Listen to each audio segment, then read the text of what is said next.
Good morning and welcome. Good morning. Welcome to the Center for Spiritual Living right here in beautiful Fullerton, California.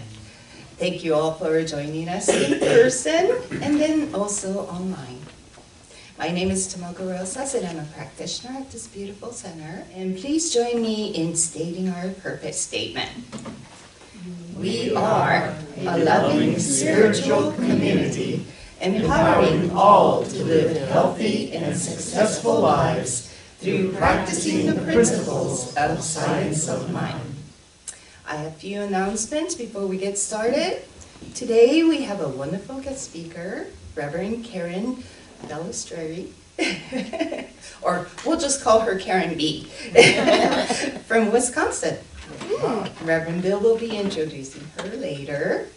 Our virtual Panda Express fundraiser is this Tuesday, so please mark your calendar. It's all day long. And on the Wednesday email, we sent the link over, or you could just look in the program and follow the website, and it will take you right to the ordering process. So it's very, very easy. Easiest when it's through the link. So find it on your email. And I will be sending it again on Tuesday morning. And don't forget, next Sunday is daylight saving time. And it begins, which means spring forward. So please don't be late to our vision board workshop. That's going to be facilitated by Carol and Deborah, and it's going to be so much fun. We include all the supplies and lunch as well, so please join us. The last Sunday of March, we are going to have the Sacred Gong meditation once again. Please join us for that too. And lunch is included. Terry Wilder will be singing for the service as well. So that's it for me, and I will pass it on to Aidan. Good morning. So I give thanks. I give thanks to life. I give thanks that I'm alive. I give thanks for the music, thanks for the words, for Tommy and Michael. I give thanks for the talk by Reverend Karen B. I give thanks for all the volunteers whose contributions make this service what it is. I give thanks for all the rest of the volunteers that make this center be what it is. And I give thanks and I'm grateful for the practitioners, their work, their commitment, and their brilliance. And I give thanks to life. And so it is.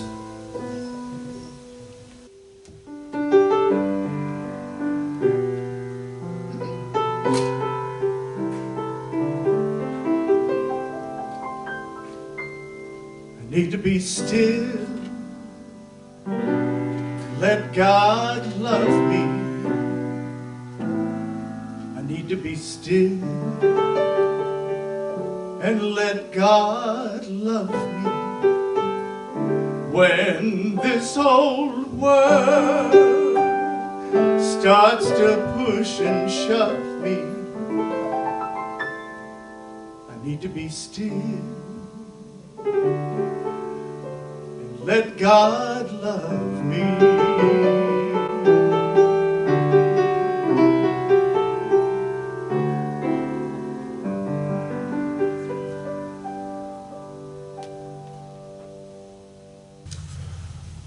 This morning's reading I chose from a book written by Raymond Charles Barker, Treat Yourself to Life.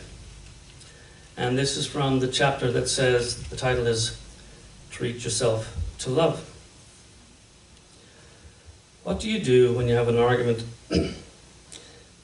What to do when you have an argument is a common question. Jesus said, when you go to the altar to pray and are angry with your brother, forgive yourself first. He didn't say that you should go to your brother for forgiveness, but to yourself. If he with whom you have disagreed is really one with you in spirit, the condition will right itself without explanation. If he is not, then let him go, but clear your own thought about him. Be like Jacob, who wrestled all night with the angel and said, I will not let thee go except thou bless me. What another person believes is none of your business. Your only business is to be certain that you are thinking rightly about your fellow man. Nor is it your business what anyone else thinks about you. Your only business is to think rightly about him. You cannot run another person's mind. You have tried to do that for years and have merely worn yourself out in trying. When a person is active in your life, try to see him as he is. If he's always makes a certain mistake, you shouldn't be annoyed. This is his pattern of behavior. That is the state of consciousness. That is the way he is. You can either take it or you can leave it. If you need this person in your world, then you might just as well adjust to his errors and not bother about them. Relax, and when they happen, chuckle a bit and go on your way. Many a marriage or business relationship has been wrecked because one of the partners couldn't put up with some minor persistent fault on the part of the other. If you have lived 20 years with a husband who has a bad habit, you should have changed the situation in the first year, or at the end of 20 years, you should be immune to it. But what happens at the end of 20 years? You finally explode. If you're going to get along with people, you will find that you have to take them as they are, not attempt to change them. The annoyance which appears should be handled at the time it appears. If you don't like it, then move out of its influence, or move it out of your own influence. Otherwise, see it, handle it, and refuse to let it get under your skin. If a man has lived with his wife for 15 years and she still can't balance her checkbook, then either he should continue to live with her and balance her checkbook, or he shouldn't be surprised when she is unable to balance it. It would seem that after 15 years, he would know that what her pattern is and not be annoyed. And if you like people, you can forgive them 70 times 70, yet it is not a case of forgiving them. It is realizing that they always react in certain ways. Cease attempting to reform them and start informing yourself about them. On this basis, you can get along with anyone, because the person who you think is so difficult is actually a son of God, and it is your job to know this and to be wise in your dealings with them. If you seek peace with your friends, you will find peace. If you are willing to work within yourself until you have changed your concept of them, then they will appear in your world in a different way, and your reaction to them will be changed. God in action through you loves and cooperates with every man. And so I'd like to conclude with a treatment written both by Ernest Holmes and Raymond Charles Barker back in 1953. The mood of the infinite mind is one of love. The action of intelligence takes place in loving ways. What God has wrought has been by means of love. Knowing this, I realize that the love of God uses me as a center of its distribution. I let my mind be a center of God's intelligence. I let my heart be a center of His love. Living the life of truth is a warm and joyous experience. I let God's ideas rule my mind and let God's love act through me. There is nothing within me to impede the love of the Spirit. I now release all personal opinions about others I let go of all hurts and prejudices. I let the full action of divine love act through me and be the basis of all human relationships. I am unified with the good in every man, and all else becomes as nothing. I have no interest in other people's faults. I keep my attention on the divine possibility within everyone I know. God's love is at the center of all, and it forever moves in perfect action through all. I am blessed and prospered by divine love. It enriches my soul, it prospers my consciousness. It frees me from mistakes of human judgment and makes me to know that I'm one with all good. With love in my heart, I forgive and forget all untruth. The true spiritual man is all I know of each person with whom I live, work, and play. All else is unimportant, for God's love in me is interested only in the good, the true, and the perfect. I think rightly and I love greatly. This love flowing out from me is felt and recognized by others. In turn, they love me and judge me according to God's standards. I love to let love express through me, and so it is.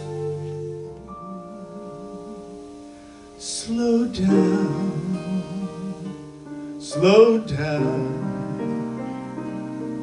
be still.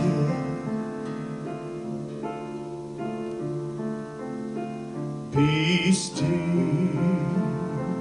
and wait on the Spirit of the Lord. Slow down and hear His voice,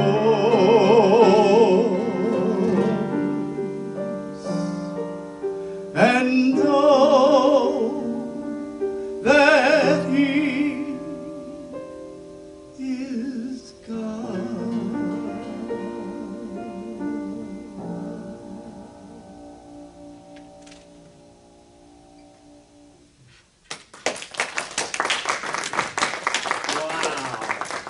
Holy cow. Michael Whitney, Tommy Cosentino, taking us to church this morning as it were. We have our very own, well, half our very own, Reverend Karen Balistreri, flew all the way in from Wisconsin, Milwaukee, but just not now because, as you know, she's one of our congregants. She's a member here. She comes on Sundays when she's living in this place, Orange County, but she's getting ready to go back home to her other home right now. And we were lucky enough to get her to agree to do a little talk for us today. So, without further ado, Reverend Karen Balistreri. Thank you.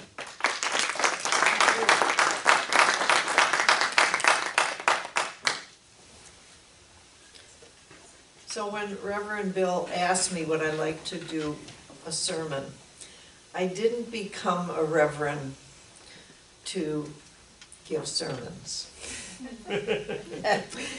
And I would not like that responsibility on me. But I came back to him and I said, well, you know, I could talk about something that I know really well. And that's, I've been an astrologer since the 70s. I study it, I pay attention to it every day. And it's all about change, completely about change. I would never know my children the way I do, or the other people in my life, had I not made a study of this. And Reverend Bill has a chapter here. I'm sure you all own this book. I'm guessing you do. And if you don't, that's okay.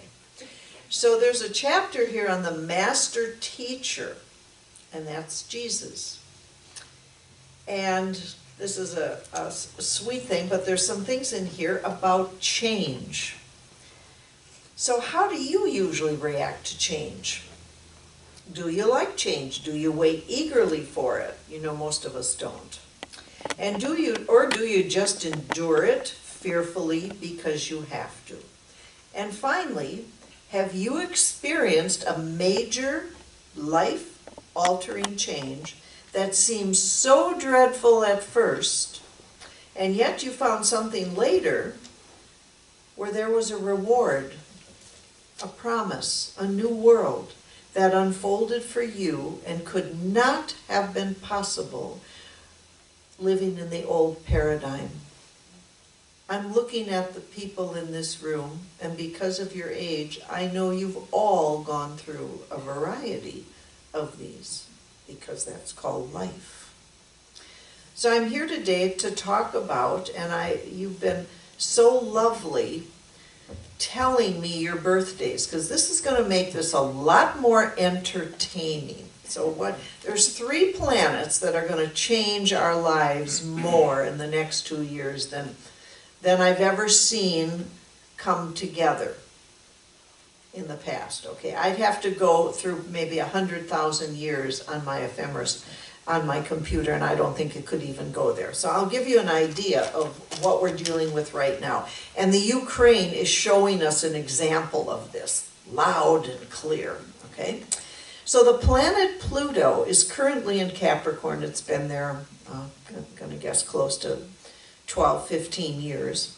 The last time it was in Capricorn was, because Pluto makes a complete revolution, goes all the way around, here's a wheel, it's 360 degrees, it goes all around this wheel and joins Capricorn again every 248 years. What do you think happened 248 years ago? It was the Revolutionary War. If we didn't have the help of France, I don't know that we would have made it out from underneath England's. We had to get away from paying the taxation to King George. And within, I'm going to say a year or two, Pluto went into Aquarius and really freed us up. I think we're the most Aquarian type of country of any country I know of. All right, that's why we're so... I'll get to Aquarius a little bit later. I was married to one for over 50 years. Okay, so the birthdays that are most affected by what's going on right now, by Pluto in Capricorn, are people born January 16th through the 18th, April 15th through the 17th, July 17th through the 20th, and October 18th through the 20th. These are the people that are under the most change by Pluto. Some get the conjunction, some get the square, some get the opposition. Tomoko, she is a 28-degree Cancer. She's getting the opposition from this right now. So I know there's big changes coming in lives. Now, we don't have just a sun sign. Each one of us has 10 planets. They all count greatly. And all your progressed planets count. And your ascendant isn't a planet, but it really counts. So you have to look at a whole chart. So your birthday might be Tomoko's, and maybe the changes aren't so bad, because maybe there's a big, beautiful trine going on, to her ascendant or something like that. So what I know is that, and we can look at our own government very simply and see these changes. So here's how I perceive Pluto in Capricorn. I have Capricorn rising. I've lived with Saturn all my life, and I know it well. Our government is going through a huge shift, moving toward freedom. Now the planet the sign Capricorn is ruled by Saturn, and the sign Aquarius, we are entering the Aquarian age in 2 years. And if you think you've undergone changes now, there's so many more coming. And Aquarius is a freedom-loving sign. It doesn't want to tell you what to do, but it doesn't want you telling them what to do. Okay? So it's a very innovative sign. And our Amanda is one of those late degree Aquarians. In fact, her birthday is one day before my husband's was. So Capricorns, first I'll talk about them, and then I'm going to go right into Aquarius. This big change that's coming, of course, is very Aquarian.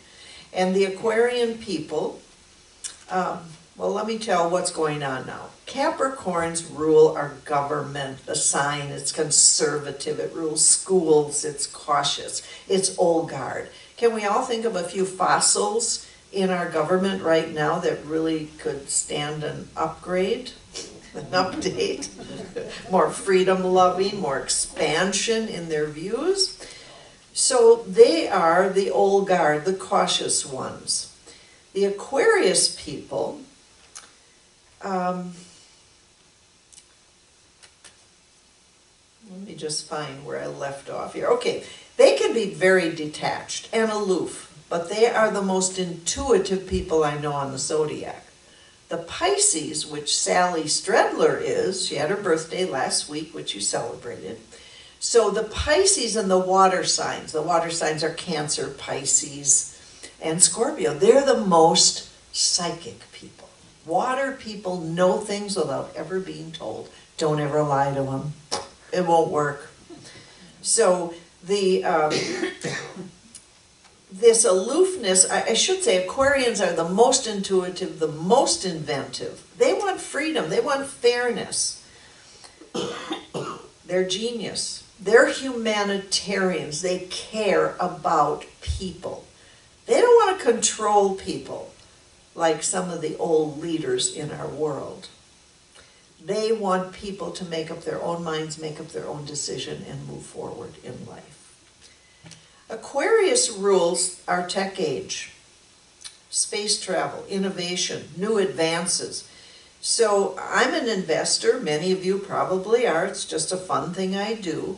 And when they tell me, don't invest all your money in tech, oh, I am going to invest all my money in tech because we are moving ahead. We are moving forward into a technological age that, well, we haven't seen in many, many, many years.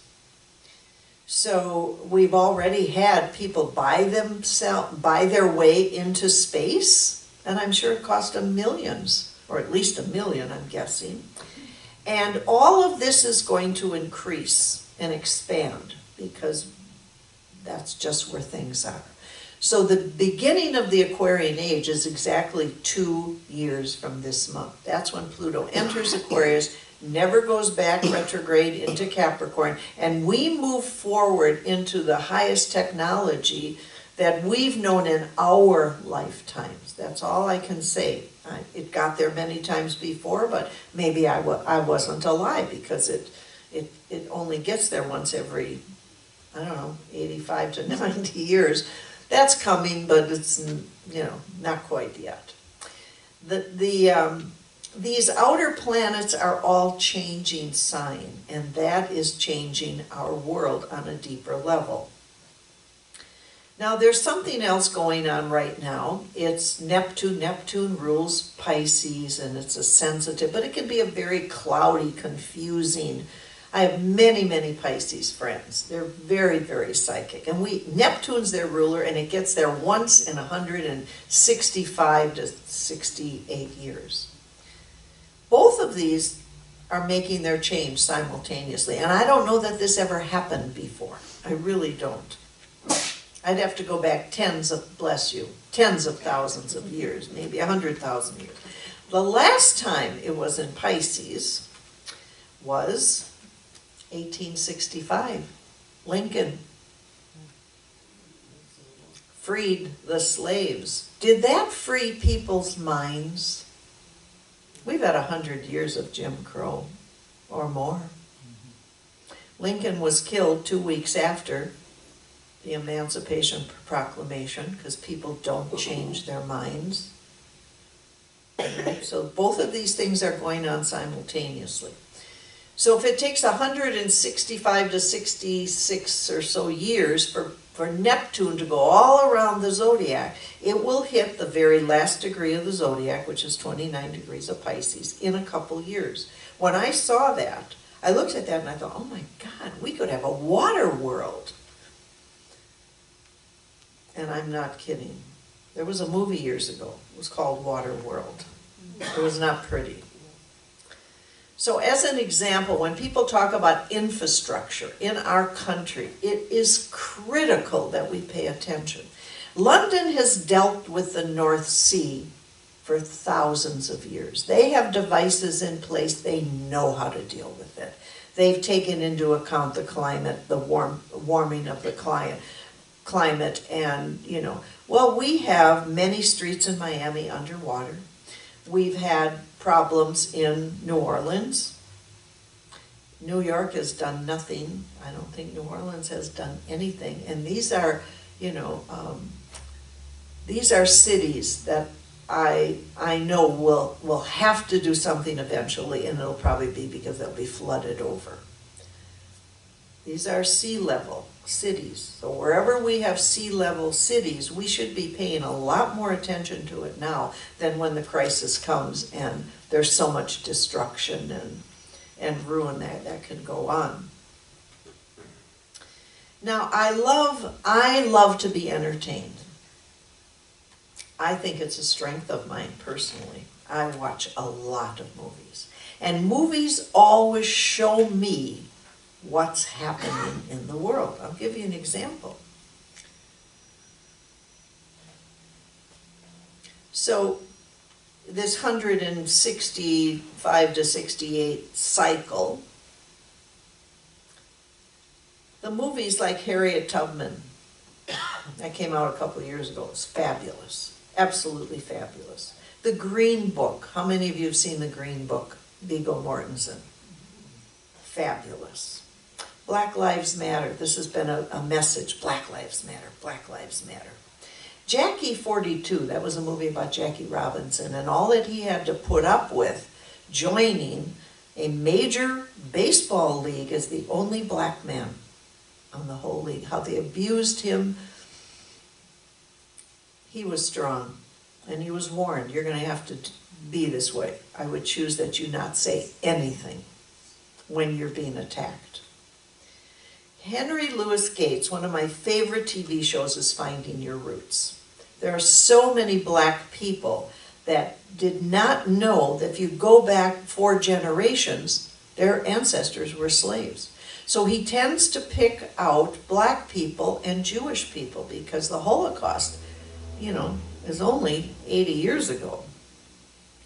And he'll take people back to those roots, and some of them had no clue, or they knew that they came from some part of Russia, but they didn't know, you know, what the background was like or anything like that. And he has tools that he can find out your ancestry and go back many, he takes some people back to the 1600s, you know, when we first landed on our continent here. But there's many messages in your media all the time about what's going on in the sky.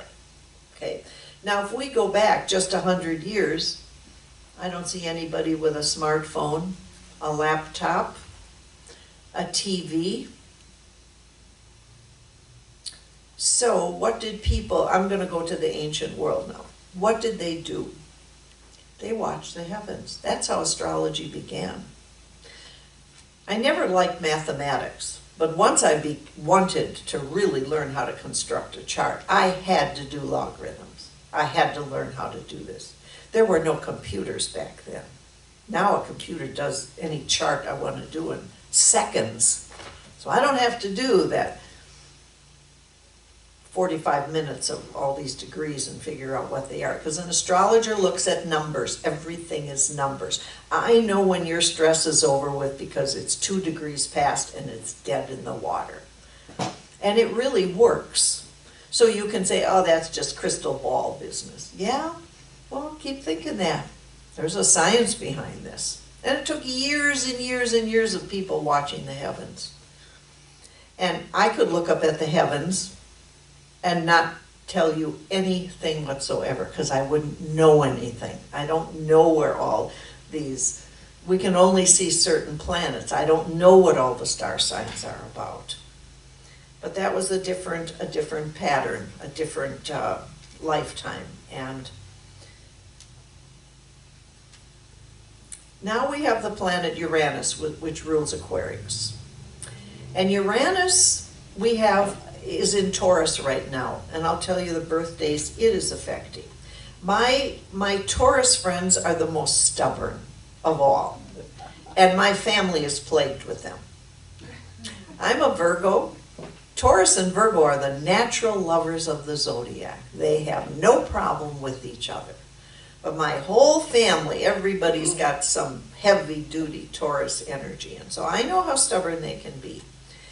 The planet Uranus is in Taurus now, so it's affecting some very good friends of mine who have birthdays. I've got so many squiggles on here. Hang on just a minute. Here we go. I gotta find out those birthdays. Oh, I didn't give you the Neptune birthdays.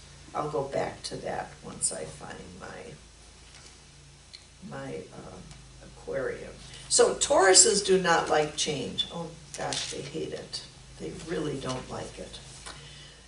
Taurus will go, Uranus will go from 10 to 18 degrees of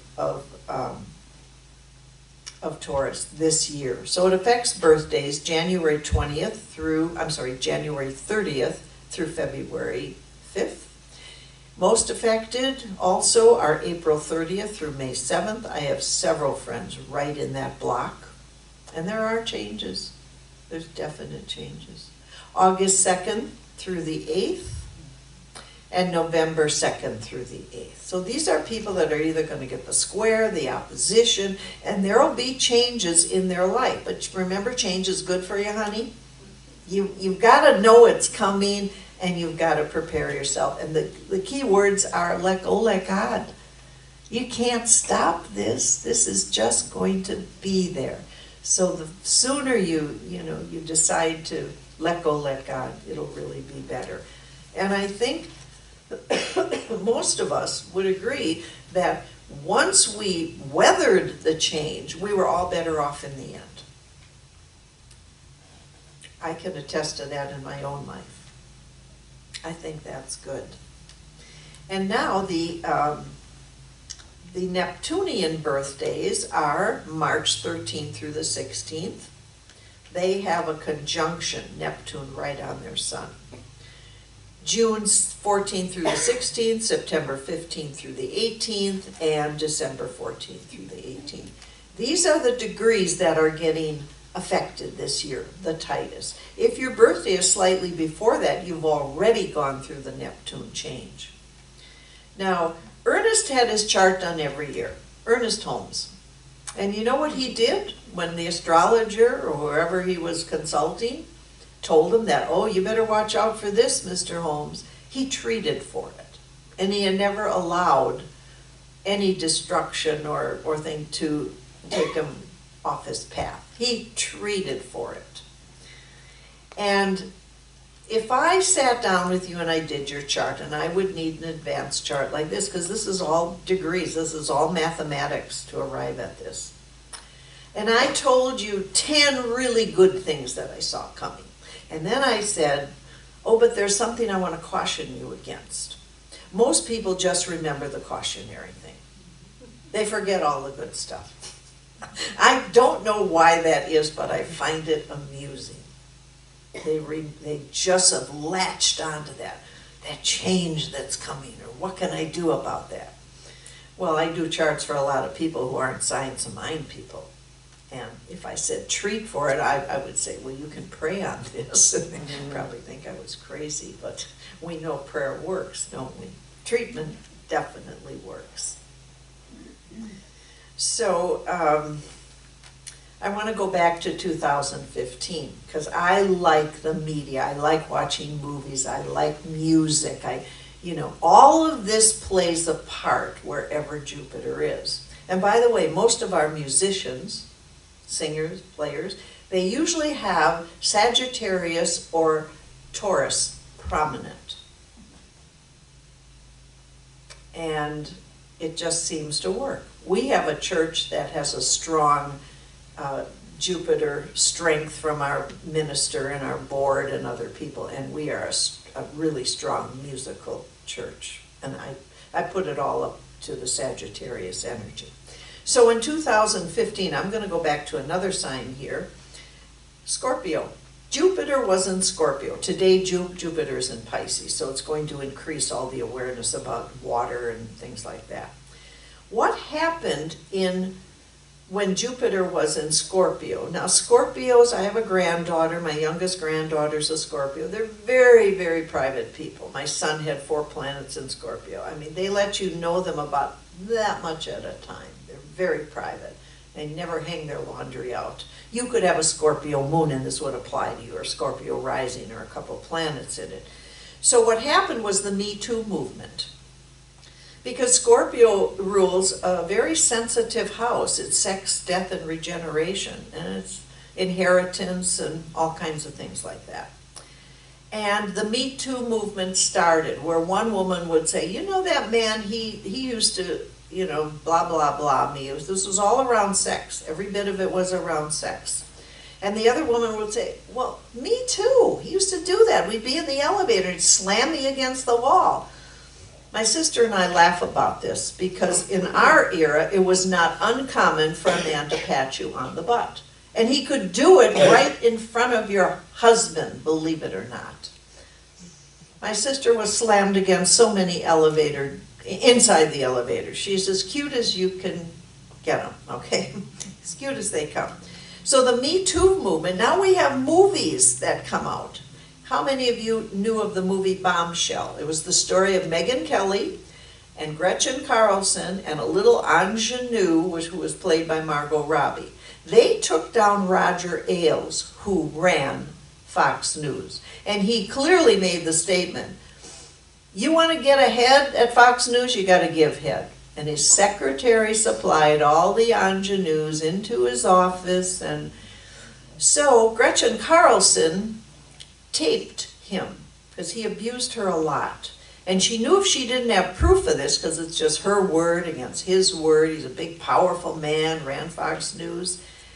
And she taped him, and the 3 women got together and said, no, we're not going to let any woman be abused like this. And they took him down. And I have to respect Rupert Murdoch for the fact that he got rid of him instantly.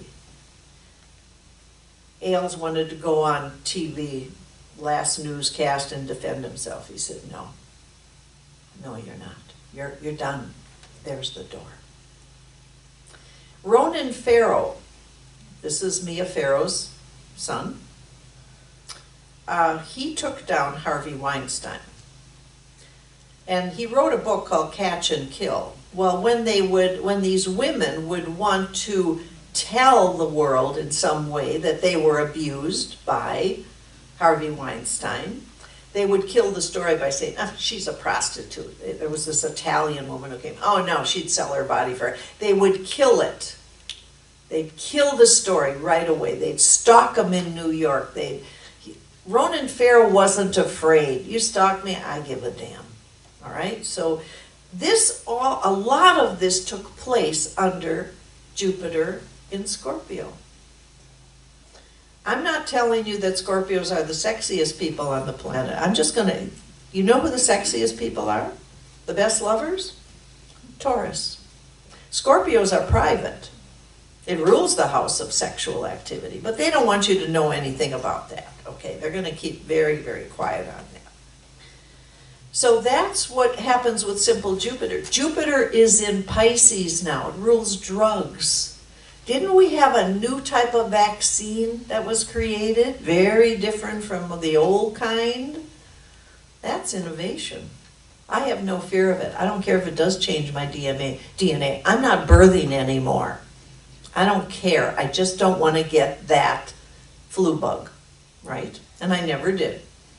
I treated for it for a year. 2 years ago today, precisely, I got off of the cruise ship, The Law of Attraction, with Esther Hicks, and all of the ports closed down. There were 110 cruise ships that went back to the Caribbean with not one passenger on it other than the crew. So it blew up, and it was under a full moon in Pisces, and I looked at that. It absolutely opposed my son, and I said, you know what? None of us are ever going to know where this flu bug started. We still don't know. We can speculate. but it's got a cloud of confusion all around it. And look what it's done. We're recovering from a pandemic. I work with a group of people at 7:15 in the morning. It's called our AM prayer group, and we do world prayers. Whatever's going on, we're creating something, and I think it's working.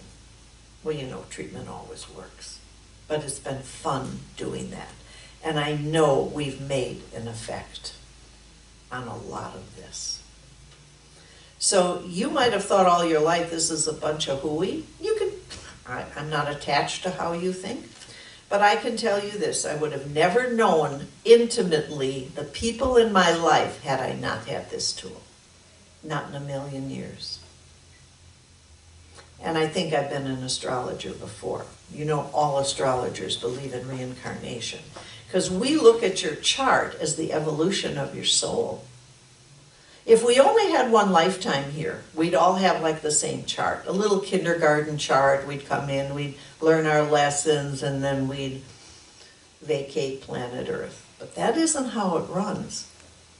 You look at a chart of somebody like a Gandhi, you should see how tough, I call those master charts. You know, they're up against a lot. So if you think it'd have a great life to have everything just flow into you and not have to work toward anything or be challenged, think again. The more you're challenged, the more you will evolve. It's a reason for your soul to grow much more. And I think I've shared with you, I did find a few people here that were just sweet enough to share with me. Well, I knew Sally was a Pisces because that was her birthday celebration. Carol Riesling, Capricorn. I have Capricorn rising, okay? We and the Scorpios, I think, are the toughest people on the zodiac, just from observation. Amanda, Aquarius. One day before my husband's birthday. And Tomoko? Who are you pointing to? Time, thank you. Yeah, I'm done, okay. But Trevor, who's normally here, is not here now, but he's already had Pluto affect him. And it was either normally through home residence or through career. Maybe he quit working, maybe he went to some other job, maybe he changed domicile. So it affects everybody in one way or another. And it's just something I've had a lot of fun with for many, many years. And that's all I know.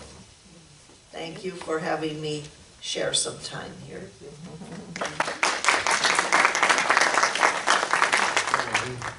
Can't say I know much about stars, and I do like the fact that you can have fun with this, though. Yeah. I must admit to reading my horoscope periodically myself.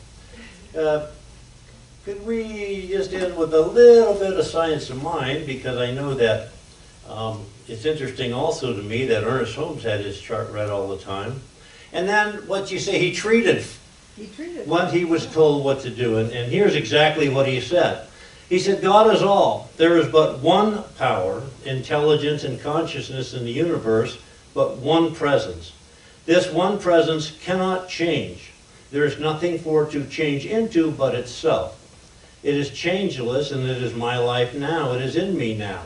Claim that no form of race suggestion, belief in limitation, subjective idea of limitation, thought of karma, fatalism, theology, or hell, horoscope, or any other false belief has power.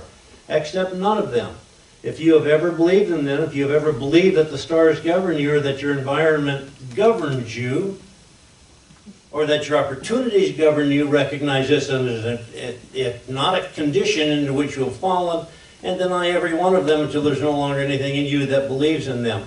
So yes, he liked to play with all of these different things and get all different sorts of input into his life, but he understood that the one power and one presence, that thing we call God, is what rules all, and everything in it is a sub-power of that. So, that known, let's just take this into prayer, and please know with me that in this planet, in this world, in this universe, with all the marvelous things that we have to entertain us and to help direct us and to guide us and to show us how we live in relationship to each other and to ourselves even and to the world, let's just know that it is all within that overarching theme, that overarching consciousness that is the ground of all being, that is within which we live and move and have our being. And it is that power that allows us even to express ourselves in every different way we possibly can. Knowing this is the case, I just say thank you, God. Thank you for this. Thank you for all these opportunities, for all these different methodologies, for all these different modes of finding who I am and finding my place in this consciousness. I just say thank you, thank you, thank you for all of this and so much more. And I just let this word go, knowing that it is within God that we all live and move and have our being, and I'm so grateful for it. And so it is. This is our opportunity to share our abundance. This is our opportunity to share that energy, that divine energy, that is financial energy. We know that all of our good comes from that one source, God, and for this we are grateful. And all of you watching online who have not yet come back to the sanctuary, thank you. Because we know that every time you hit that donate button, every time you just mail in or auto tithe or come by and see Tomoko and give a gift from your heart, that it forwards our mission here. And let's just know that we bless these gifts, these tithes, these offerings, knowing that they come from the central core of who we are, which is God made manifest on this plane. We give great thanks for them. We send them forward to do their work in this spiritual community, in the community at large, and indeed in the world at large, with no strings, no conditions. And so it is.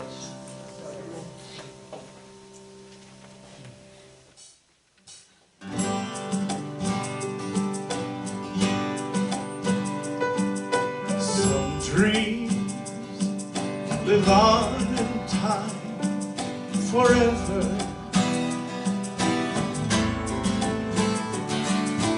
Those dreams you want with all your heart, and I'll do whatever it takes.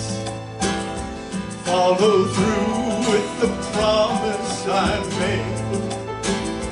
Put it all on the line. What I hope for at last would be mine. If I could reach higher, just for one moment touch the sky. From that one moment in my life, I'm gonna be stronger. Know that I've tried my very best. I put my spirit to the test. If I could reach some days meant to be remembered.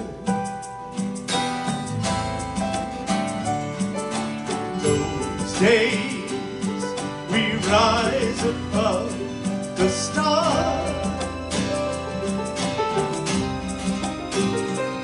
So I'll go the distance this time, seeing more the higher I climb. And the more I believe, all the more that this dream will be mine. If I could reach higher, just for one moment touch the sky. For that one moment in my life, I'm gonna be stronger. Know that I tried my very best. I put my spirit to the test. If I could reach,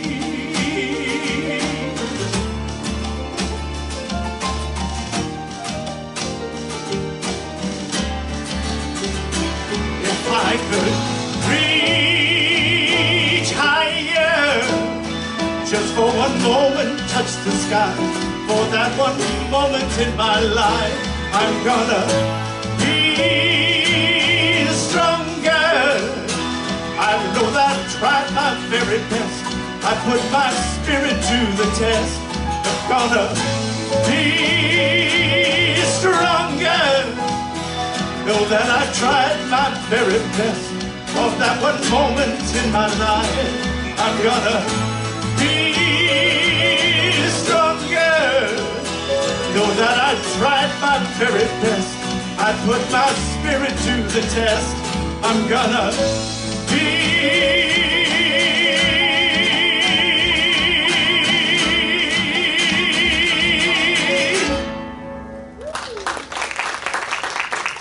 Holy cow!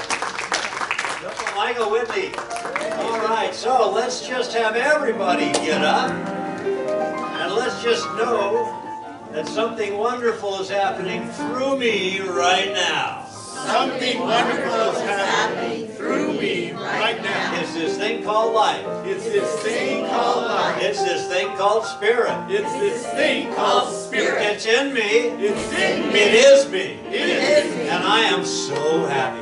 And I am so happy. Thank you, God, in me. Thank you, God in me. Amen.